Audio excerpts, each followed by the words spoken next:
South Korea's special envoy returned from across the border with some exciting news. The team brings with them details including date, venue, as well as topics for the hotly anticipated summit between the leaders of Seoul and Pyongyang. Shin Se-min has our top story. President Moon Jae-in says the progress made by his special envoys on their one-day trip to Pyongyang went beyond his expectations.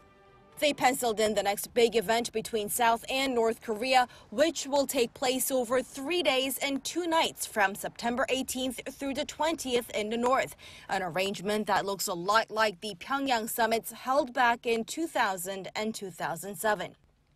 The South Korean envoy told reporters after his trip that the leaders at their summit will go over the agreement they struck at their first meeting back in April, a deal that also includes a clause about the North getting rid of its nuclear weapons.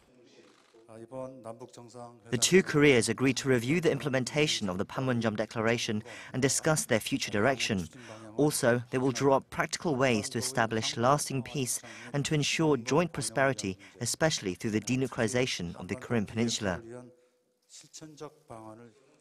President Moon also said that he hopes that the renewed dialogue between the two Koreas will also help with denuclearization talks between the North and the U.S., which are now stalled.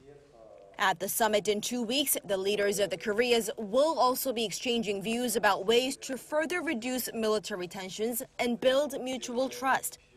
Then there's the Inter-Korean Liaison Office that had been put on hold because of a lack of progress. The two sides have agreed to open it before the summit this month.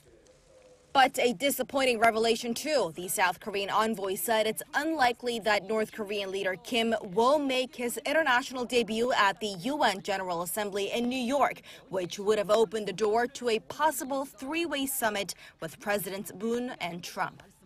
With the date set for that meeting and the inter-Korean relations seemingly back on track, now it's crunch time for the summit preparation team. We'll have to come up with a plan before the officials from the two sides go to their pre-summit meeting at the inter-Korean border village of Panmunjom next week. Shin Se-min, Arirang News.